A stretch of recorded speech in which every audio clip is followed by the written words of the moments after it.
I'm with the historian IRAD MALKIN, professor of ancient Greek history, Tel Aviv University, visiting professor class at Oxford University, co-founder and editor of the Mediterranean Historical Review, recently a new foreign member of the Academy of Athens. MALKIN has devoted many studies to Itaca, including the very successful book, The Recourses of Odisseo, and also he has returned to Itaca, and now is here with us.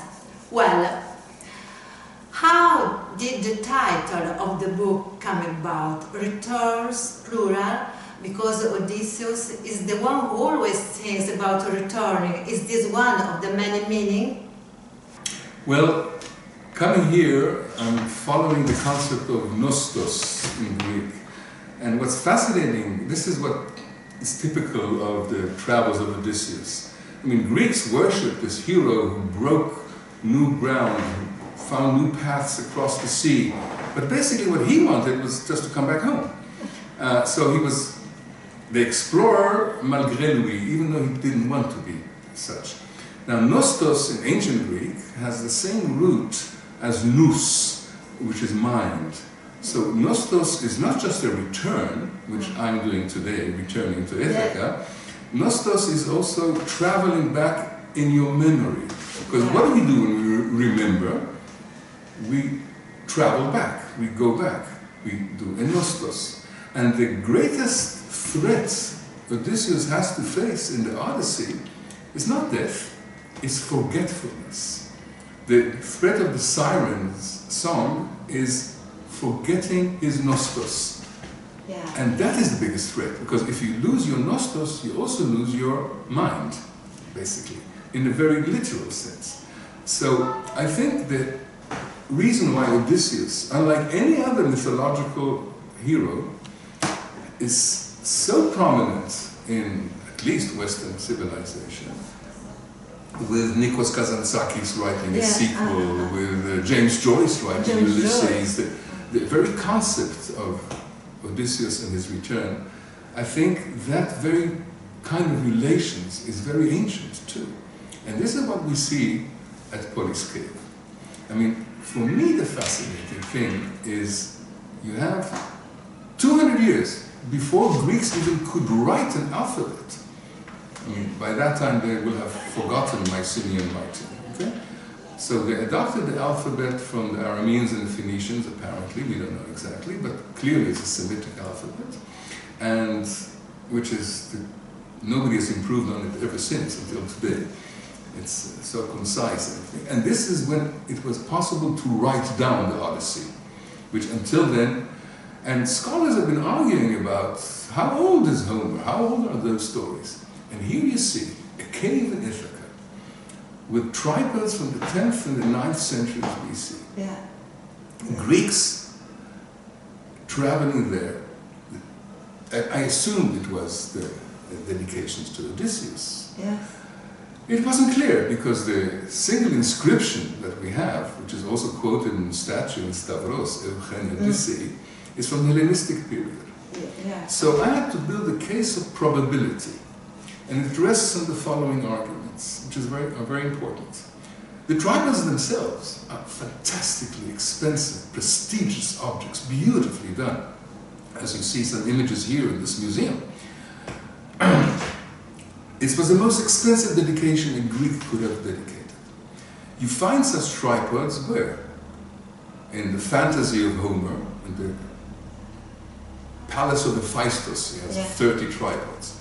You have tripods at Delphi, International Oracular Center. You have tripods at Olympia, International Athletic and Temple of Zeus.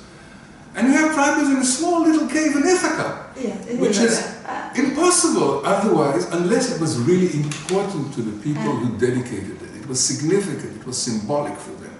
And why would there be tripods in Ithaca, if not for Odysseus? So this is one argument. There are several others. I will not belabor everything. It's all in my book, The Returns of Odysseus. But the attitude of the ancients in general, not just Greeks, also Etruscans, and also many others who adopted Odysseus, these are attitudes, these are beliefs of people.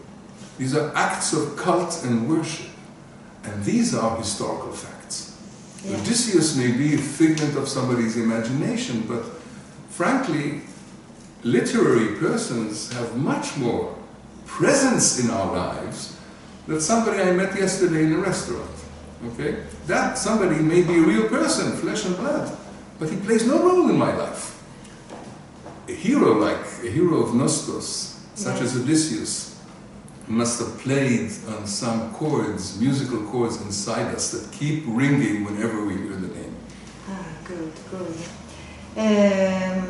So, with your global vision as a historian, you have integrated archaeological sources with literary, ethnographic, anthropological, sociological sources, and you have developed this fascinating imagery of the Euboeans who passed through here, stop at the cave of Poli, make offering to the god before making the journey westward.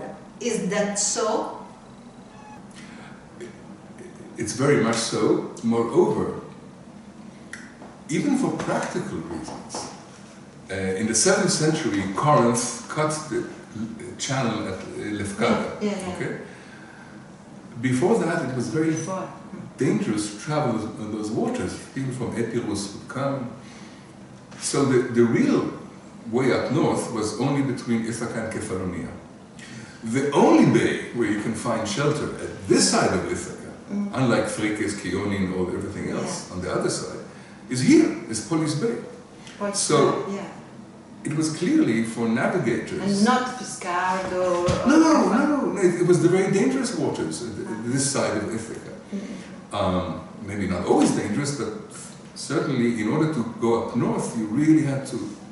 But this is a straight way through the Ithaca-Kefalonia channel, and this is the only place where you might moor a ship. And this is where, according to my reconstructions, ancient Greek merchants and others, either on the way out towards the unknown and the north to sell and practice, or, which seems more likely even, when they're coming back, they're giving a thanks of dedication to Odysseus because of that hero. So, going out into the world, you want the protection of the hero who has been everywhere. Coming back, you're thankful to this hero who broke new horizons. Yes. And let's talk about Itaca again. Itaca is both periphery and center. It is very peripheral to the Mycenaean world, yet it is at the center of the routes to the west. You wrote that Ithaca's role in the sea on the road to the west is to be considered strategic in proto-colonial ties. Do you still think so? Oh, I absolutely agree, and I think that some of the findings of Catherine Morgan are also, that aspect are supported by her work, because you get a sense that people at Ithaca, they were even producing Corinthian pottery right here, because you see it from the clay itself. So the question of center and periphery is very interesting. The only fixed points on this globe are the North Pole and the South Pole. Any other point on the globe, you can say it's the center, because the globe is round, right? So in that sense, Ithaca is peripheral, as Telemachos says explicitly in the Odyssey.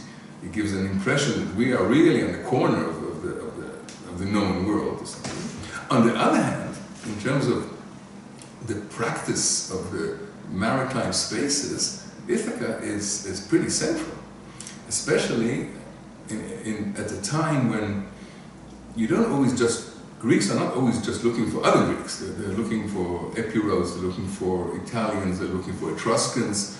And so the route up north via Ithaca, a small island, not very fertile, no place for horses, says Telemachos in the Odyssey, becomes a central point, a focal point. It's not Corinth, okay? It's not a great producer, it's not a great merchant as such, but it's a mediating point, and mediating points are always central.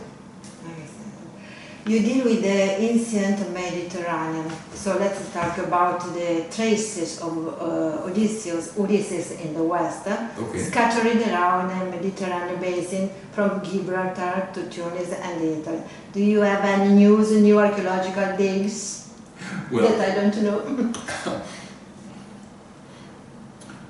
The point is, I think, goes far deeper.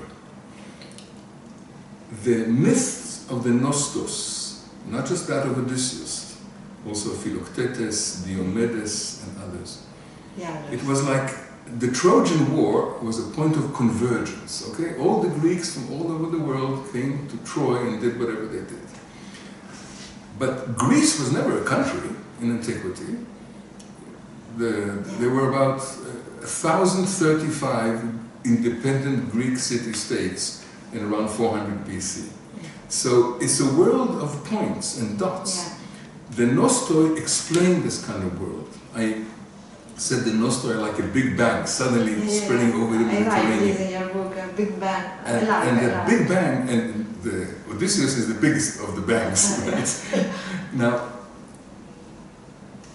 for hundreds of years later, the Trojan myth, it's like you throw a stone into a pond and the waves keep spreading out.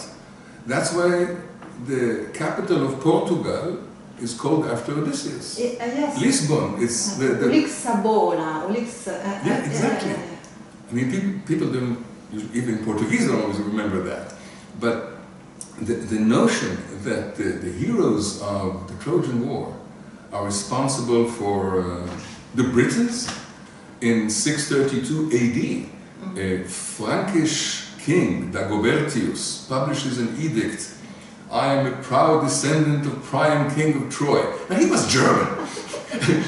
But so, and Odysseus, more than any others, more or less, for example, according to Hellanicus, 5th century historian, Odysseus came together with Aeneas and founded the city of Rome. According to Etruscan legend, or historical reconstructions, Odysseus led the Etruscan migration to Cortona in Italy. And the earliest inscriptions in Etruscan that mention Odysseus, Utusde in Etruscan, clearly, they clearly adopted it from the earliest Greeks who came to Italy. In Corinthian dialect, it's Ulixes. In Euboean dialect, it's Odysseus. There are 27 different ways to say the name of Odysseus in ancient Greece. I have this question. Okay. I often ask my interviews about the end of Ulysses. Where did he die? In Cortona? In Italy? In Itaca? That's quite curious, because many heroes have tombs to worship. The tomb is a point of contact in ancient Greek worship with a chthonian world, with a world under the earth.